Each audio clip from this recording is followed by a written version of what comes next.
Bonsoir et merci à tous si vous nous rejoignez sur Nyota Télévision. Au sommaire de cette édition, ouverture ce lundi au Parlement de la session mars 2015, et cela après 3 mois de vacances des sénateurs et des députés, et tout s'est déroulé en présence des membres du gouvernement central. Et puis la population de Manono pourra à nouveau profiter des soins de qualité. Un hôpital moderne y est érigé sous financement du chef de l'État Joseph Kabila. Et dans l'entretemps, le vieil hôpital général de référence de Manono se trouve dans des conditions très lamentables. Voilà tout pour le sommaire. Après 3 mois des vacances parlementaires, députés et sénateurs ont repris le chemin de l'hémicycle ce lundi. Le Sénat et l'Assemblée nationale ont organisé l'ouverture officielle de la session de mars 2015, une cérémonie qui a connu la présence de plusieurs membres du gouvernement national. Augustin Célestin Mugonza. Au Sénat, c'est le président du bureau, Léon Kengo-Wadondo, qui a lancé officiellement la session ordinaire de mars 2015. Dans son discours d'ouverture, le président du Sénat a plaidé en faveur de la bonne exécution de la loi sur les découpages et surtout de la viabilité des futures provinces. Le processus d'installation de nouvelles provinces, celui-ci est déjà engagé. J'en appelle au sens de responsabilité des uns et des autres, afin que l'application du régionalisme et de la décentralisation prévue par la Constitution ne puisse être l'occasion d'une remise en cause des acquis. À l'Assemblée nationale, même cérémonie, présidée par Aubin Minakou, c'est dans une salle de plénière rénovée qu'il a exhorté les élus du peuple à jouer leur rôle au cours de cette session ordinaire. Nous devons de garder foi aux institutions de la République et d'affirmer haut et fort qu'en dépit de la conjoncture politique actuelle, rien n'est en lui-même suffisant pour occulter la poursuite de l'action gouvernementale et la recherche permanente de l'intérêt général. Les deux bureaux vont convoquer les présidents des groupes parlementaires en conférence pour déterminer les matières à examiner au cours de la présente session. Puis le gouverneur de province Moïse Katumbi Tchapoué a accordé une interview à notre consoeur de la RFI, Léa Lisa Vesterhoff, l'occasion pour le numéro 1 de la province de revenir sur l'épineuse question du découpage territorial. Moïse Katumbi dit se ranger derrière la Constitution. Il est toujours membre du PPRD et par là même membre de la majorité présidentielle. Moïse Katumbi va attendre les résultats du Congrès. Je vous propose ici de suivre un extrait de cet entretien. Moïse Katumbi, bonjour. Bonjour. La loi sur le redécoupage des provinces du Congo vient d'être promulguée. Le Katanga va se voir divisé en 4, ce qui suscite beaucoup de craintes et d'inquiétudes ici, mais pas seulement. Que pensez-vous du fait que cette loi soit mise en œuvre maintenant? C'est trop tard, trop tôt selon vous? Moi-même, j'étais contre le découpage de la province en 4. Bon, comme la loi a été promulguée, c'est la démocratie, j'ai dû accepter. Ce qui va être compliqué, c'est surtout le budget parce que le découpage n'était pas dans le budget de 2015. Je crois que le gouvernement central doit aller au Parlement et débattre sur le budget du chose. Bon, la loi est là, je vais la respecter jusqu'à la fin et j'espère que ça va amener un plus pour le pays et non pas le chaos pour le pays. Cette loi sur le redécoupage dormait dans les cartons depuis 2006. Est-ce que, comme certains l'affirment, vous pensez que c'est une initiative pour vous évincer de l'un des postes les plus convoités du Congo?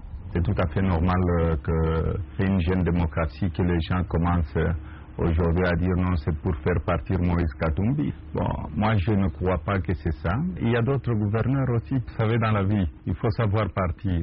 Je suis arrivé, j'avais un mandat que je respecte. Bon, si la loi a été promulguée, je suis démocrate et je dois respecter cette loi. Et il y a beaucoup de choses à faire dans ce pays. Vous avez annoncé votre départ au Katanga la semaine dernière. Comment est-ce que vous envisagez la suite de votre carrière politique? Vous allez vous battre à l'intérieur du PPRD ou à l'extérieur? Je suis membre de la majorité présidentielle et je suis membre du PPRD. Et j'ai toujours dit, s'il y a quelque chose qui ne va pas, je le dirai dans mon parti, je resterai dans mon parti. S'il y a des choses à améliorer, c'est dans le parti. C'est ça un parti politique. Quand on était à l'internat, le prêtre nous apprenait à être honnête et être franc, avoir un franc-parler. Et j'ai grandi comme ça. Si on parle de franc-parler, justement, est-ce que vous pensez qu'il y a un combat à mener au sein du PPRD contre un troisième mandat? Il n'y a même pas de troisième mandat parce que je crois que le calendrier est sorti. Le président ne s'est jamais déclaré qu'il sera candidat pour le troisième mandat. Moi, je crois au PPRD, c'est un parti politique. Il y aura bientôt le congrès du PPRD. Et le PPRD est là pour faire respecter la démocratie. Donc si je suis dans ce parti, c'est pour faire respecter la démocratie. Il y a aussi des gens dans le PPRD peut-être qui ne voudront pas faire respecter la démocratie. C'est ça un parti politique. Et il faut en interne discuter, voir le pour et le contre. Vous avez annoncé votre départ, vous le disiez, quelle est la suite que vous envisagez pour votre carrière politique? Vous savez, je vais prendre un petit temps de repos. Et je vais faire un peu le safari aussi, le tour du Congo. Pour moi, ça serait quelque chose de bien, mais je prends un petit repos, le temps de réfléchir. Mais je continuerai à servir cette population. La question qui brûle les lèvres de tous les Congolais, c'est est-ce que vous allez être candidat à la présidentielle en 2016? En tout cas, ça, c'est la même question qui revient de temps en temps avec tous les journalistes. Vous savez, le président Kabila a un mandat légitime. Il lui reste encore, je crois, plus ou moins 2 ans. Nous devons accompagner le président de la République à bien terminer son mandat, nous tous Congolais, l'aider à développer ce pays. C'est lui qui a commencé avec la démocratie dans notre pays. Avant son arrivée, il n'y avait pas d'élections libres et démocratiques. Donc le président a un mandat, mais nous ne devons pas envier le mandat du président. Je crois, pour le moment, voyons voir comment soutenir le président à bien terminer son mandat, c'est le plus important. Moïse Katumbi, merci. Eh bien, la clôture de la première conférence sur le développement intégral de la province du Haut-Katanga est intervenue hier dimanche dans la soirée. Et au cours de cette conférence qui a réuni les fils et filles de la future province, plusieurs résolutions ont été prises. Il s'agit notamment de celle de reconduire le gouverneur Moïse Katumbi Chapwe à la tête de la province du Haut-Katanga. Et justement, en rapport avec cet élément, 2 jours de rencontres consacrés au développement de la future province du Haut-Katanga, les dignitaires de cette entité ont résolu de porter à la tête de leur province l'honorable Moïse Katumbi Chapwe. Ils le lui ont fait savoir ce lundi. Et quant à lui, le numéro 1 de la province du Katanga, il est resté sur sa position. Il faut savoir partir, a-t-il dit, non Hollande. En 2011, c'est une pétition signée par des millions de Katangais qui refusaient à l'honorable Moïse Katumbi Chapwe de quitter la tête de la province du Katanga. 4 ans après, c'est une sorte de remake de la même activité, mais sous une autre forme, à la faveur de la nouvelle configuration de la province. Après des assises de 2 jours, les notabilités de la future province du Haut-Katanga ont décidé à l'unanimité de porter à la tête de leur entité l'honorable Moïse Katumbi Chapwe, le 36e et dernier gouverneur du Katanga. C'était ce lundi 16 mars 2015 dans la salle de banquet du gouvernorat de province. À l'unanimité, les participants ont décidé, sans intermoiement aucune de garder, à la tête de la province du Haut-Katanga, leur digne fils, son Excellence Moïse Katumbi Chapwe, comme gouverneur de province.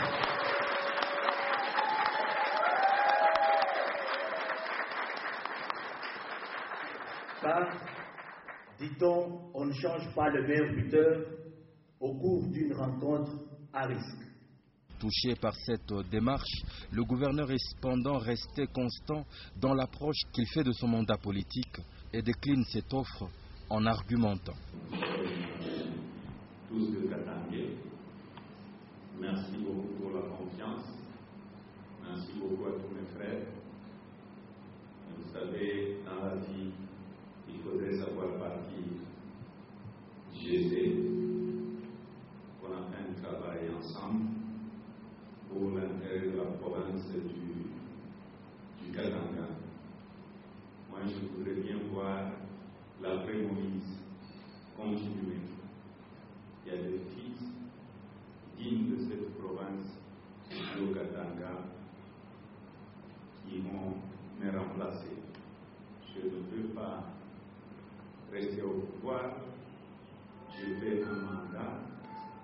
mandat, je le respecte.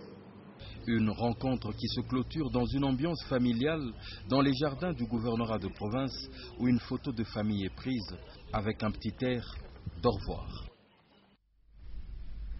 Et puis le gouverneur de province a présidé aujourd'hui la réunion hebdomadaire du Conseil des ministres, donc ce lundi 16 mars 2015. Je vous propose ici de suivre un extrait de ce compte rendu. Sous la présidence du gouverneur de province, l'honorable Moïse Katumbi Chapwe, il s'est tenu ce lundi 16 mars 2015 dans la salle de réunion du gouvernorat, la réunion hebdomadaire du Conseil des ministres. Les points suivants ont figuré à l'ordre du jour. Premièrement, communication du gouverneur de province. Le gouverneur de province a, comme de coutume, commencé sa communication du jour par la situation sécuritaire de la province qui demeure relativement calme. Revenant sur la mission d'inspection qu'il a effectuée le mardi 10 mars 2015 à Kalemi, il a fait état de l'évolution des travaux de construction de nouveaux ponts jetés sur la rivière Lukuga. L'autorité provinciale a ensuite évoqué la réunion tenue avec l'UNICEF le jeudi dernier à l'issue d'une enquête démographique et de santé, édition 2013-2014, réalisée par l'Institut national de la statistique dans la province. Poursuivant son intervention, le gouverneur de province a parlé du séjour à Lubumbashi du ministre national des Transports dans le cadre de l'inauguration du nouveau siège provincial de l'OGFREM, intervenu ce samedi 14 mars 2015. Il a ensuite parlé de la date butoir pour les dépôts de documents relatifs à l'état des lieux de la province, ainsi que de la nécessité de limiter les engagements, notamment les missions durant cette période transitoire. Et dans un tout autre chapitre à présent, Chérubin Okende, président national du Front social des indépendants républicains, est arrivé à Lubumbashi hier dimanche. Accueilli par sa coordination provinciale, le numéro 1 de ce parti politique est venu pour la redynamisation de son parti ainsi que l'installation du nouveau comité provincial Antoine Roger Mbouimamba.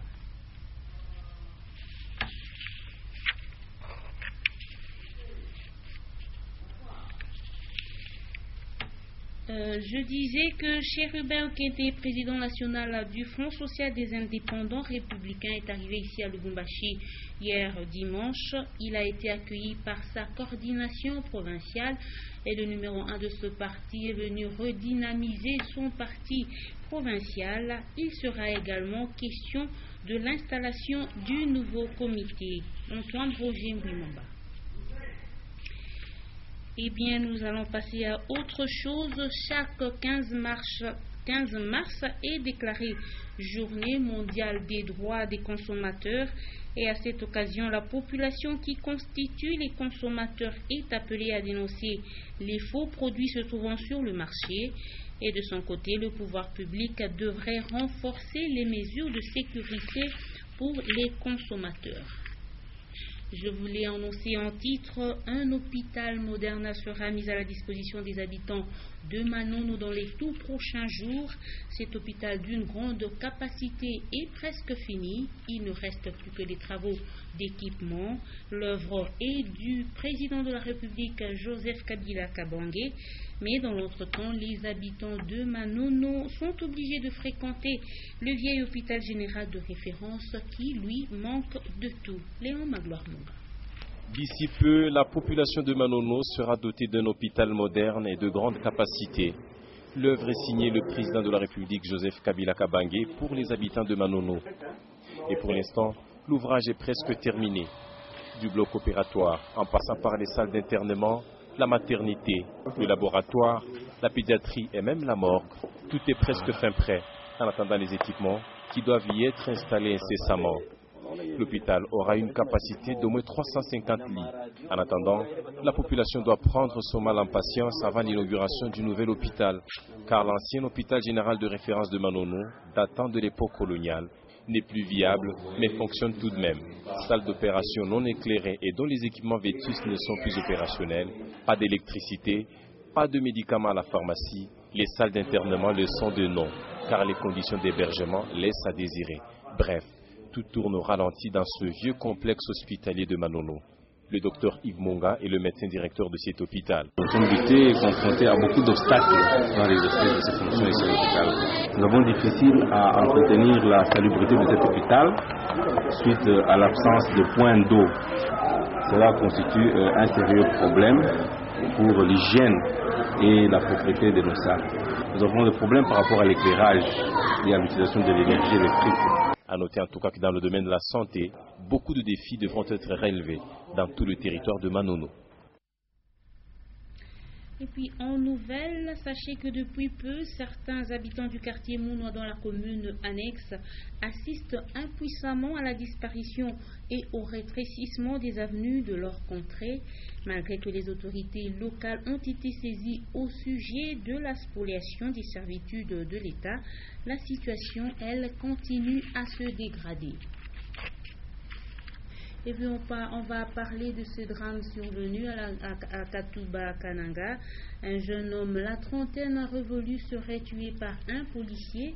Selon certains témoins, ce drame aurait été la résultante d'un conflit amoureux entre ce policier et la sœur de la victime. Et l'ordre public a été sérieusement perturbé pendant que le policier est en fuite. Récit des faits avec Léon Magloire-Monga. Ce dimanche 15 mars 2015, sur l'avenue Chemin Public à la Katuba Kananga.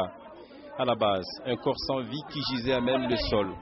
Cet homme, la trentaine révolue, aurait été abattu par balle.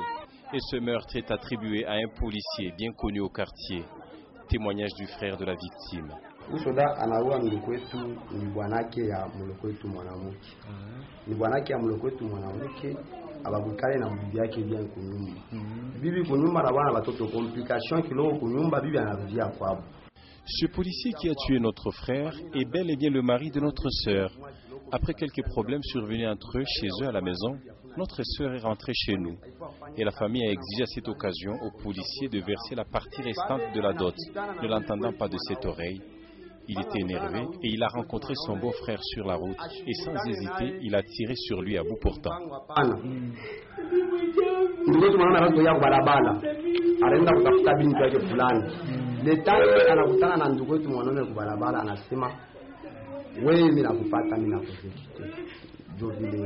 Et selon les informations, la maison du grand frère du policier présumé meurtrier a subi la rigueur de la justice populaire, tandis que le policier pointé du doigt accusateur court toujours, laissant derrière lui les douilles de ses munitions, le corps sans vie, ainsi que plusieurs membres de famille en pleurs.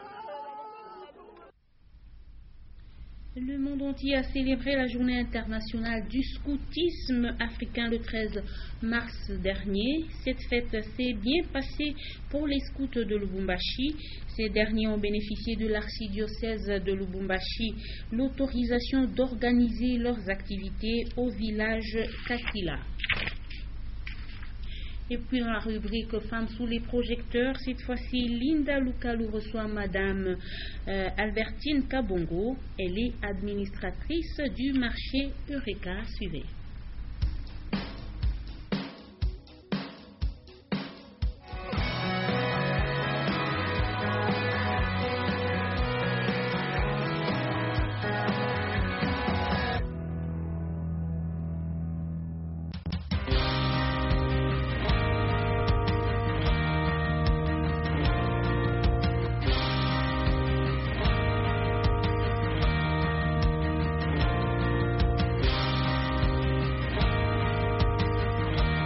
Actuellement administratrice du marché Eureka, Madame Albertine Kabongo a été attachée de bureau 2e classe à la cour d'appel de Lubumbashi.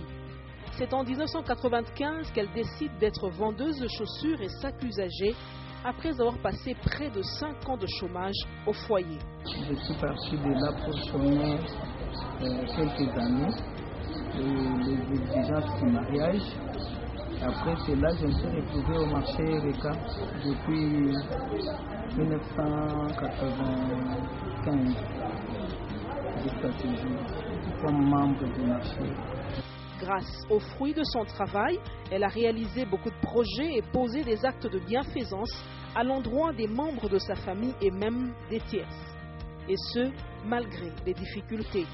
J'ai fait étudier tous mes enfants, tous les enfants que j'ai portés dans mon ventre sont universitaires.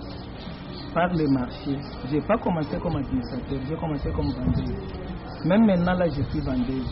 C'est-à-dire, je ne me gêne pas. Auparavant, je me gênais. Je prenais les statuts de mon mari, ça a essayé un peu de me déranger, mais à un moment donné, je me suis dit, avec ça, je fais les études de mes enfants. À cette époque-là, j'étais locataire, j'ai payé mes loyers.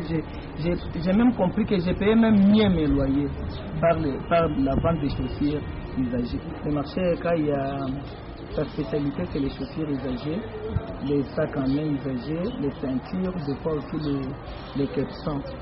Bon. À un moment donné, j'ai constaté que dans les chaussures, là, ça boitait un peu. C'est comme ça que je me suis retrouvé encore, puisque autrefois, je vendais encore les sacs. Maintenant, là, je vends les sacs, je vends aussi les ceintures. Maman Albertine se dit capable d'aller loin. Pour elle, diriger un marché est une preuve de leadership et de maturité. J'ai des ambitions. Je crois que j'ai même déposé mon dossier au PPRD là-bas. J'aimerais postuler au municipal si tout va bien. Maman Albertine Kabongo s'adresse aux femmes. Je m'adresse plus particulièrement aux femmes, aux jeunes femmes qui ne font rien par ce temps. Je crois que ce n'est plus le moment de croiser les bras. Il faut vraiment travailler, il faut commencer par n'importe quoi, c'est-à-dire un faible commencement, quoi. Il y en a qui ont peur ou il y en a qui envient les autres. Je vais demander aux femmes qui ne font rien de ne pas envier les autres. Qu'elles se sentent qu'elles sont capables de faire quelque chose. Je prends mon cas, j'ai commencé vraiment avec un faible commencement. J'ai vu aussi les femmes qui vendent les légumes, acheter des parcelles. Tu peux la voir aujourd'hui, elle a un sac sur le dos, tu peux te moquer d'elle. Mais quand tu arrives chez elle, tu la respectes. C'est-à-dire qu'on n'a pas à se minimiser, on n'a pas à se sous-estimer, on a à prendre son courage et à aller de l'avant. La femme doit aller de l'avant, la femme doit se connaître. Puisque quand quelqu'un se connaît, elle est capable de faire beaucoup de choses. Elle peut impressionner beaucoup de gens. C'est-à-dire que la femme se prenne en charge, que la femme ne se laisse pas comme la femme d'hier, où on pouvait faire d'elle sauf ce que l'on pouvait. Non, non. La femme peut faire beaucoup de choses à la fois.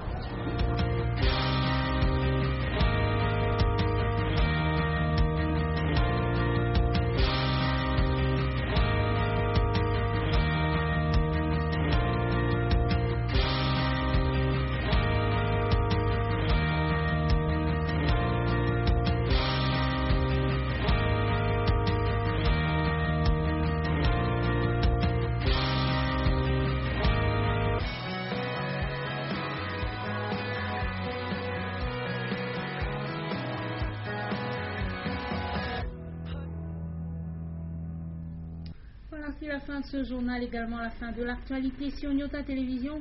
Merci à tous de nous avoir suivis. Moi, je reviens demain à 23h. Le programme se poursuit sur Nyota Télévision. Restez avec nous.